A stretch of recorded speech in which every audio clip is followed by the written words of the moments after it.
হাসপাতাল আর বাসার বাইরে যাওয়ার সুযোগ ছিল না খালেদা জিয়ার। অবশেষে শেখ হাসিনা সরকারের পতন।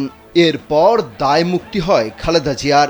যেন পাথর নেমে গেল মাথা থেকে। দীর্ঘ 7 বছর প্রকাশ্যে তিনি কোনো অনুষ্ঠানে যেতে পারেননি। 2018 সালের পর প্রকাশ্যে কোনো কর্মসূচিতে অংশ নিলেন তিনি। সবশেষ তিনি 2018 সালের 5 ফেব্রুয়ারি সিলেটে সফর করেন। অবশেষে সেই সুযোগ আসলো। সশস্ত্র বাহিনী দিবস উপলক্ষে আমন্ত্রণ জানানো হয় সেনাকুঞ্জে। হুইল চেয়ারে করে হাজির হন তিনি। বৃহস্পতিবার বিকাল 3:30টায় রাজধানীর গুলশানের বাসভবন ফিরোজা থেকে রওনা দিয়ে ঢাকা সেনানিবাসের সেনাকুঞ্জে গেছেন। যমুনা স্মার্ট রেফ্রিজারেটর, স্মার্ট লাইফে স্মার্ট রেফ্রিজারেটর।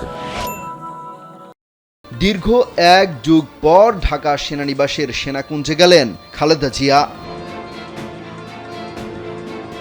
সশস্ত্র বাহিনী দিবস উপলক্ষে 2012 সালে সেনাকুঞ্জে গিয়েছিলেন খালেদা জিয়া।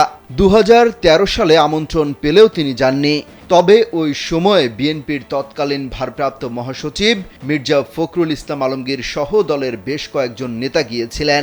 এরপর আর এই দিবসে বিএনপির নেতাদের আমন্ত্রণ জানানো হয়নি। খালেদা জিয়ার পাশাপাশি 2009 সালের পর এবারই প্রথম বিএনপির ভারপ্রাপ্ত চেয়ারম্যান তারেক রহমানকেও আমন্ত্রণ জানানো হয়েছে। এবছর সশস্ত্র বাহিনী দিবসের অনুষ্ঠানে মোট 26 জন আমন্ত্রণ পেয়েছেন।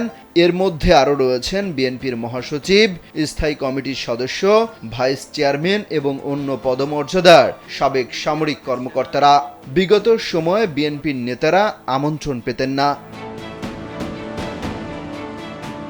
অমিত হাসান রবিন, কালবেলা।